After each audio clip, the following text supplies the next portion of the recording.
Hi, this is Juliana with Frisella Nursery. I want to talk to you about some of the really fun plants that we have here. And our most popular plant is the Monstera. He's also called a split leaf philodendron. And you can see how beautiful this leafing is and how split he is. And you can see some new ones unfurling down here and in here. As complicated as this plant looks, he is very, very easy to take care of. You probably only need to water him about once every 10 days. It needs a bright, well-lit area, but not direct light. You don't need direct sunlight for him. And he's just really neat.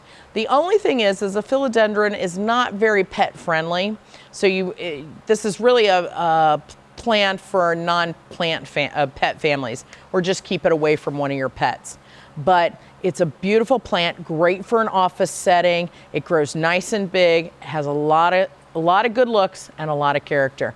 You're going to get a lot in this little package here. It's a great plant, easy to take care of. Just have fun with it.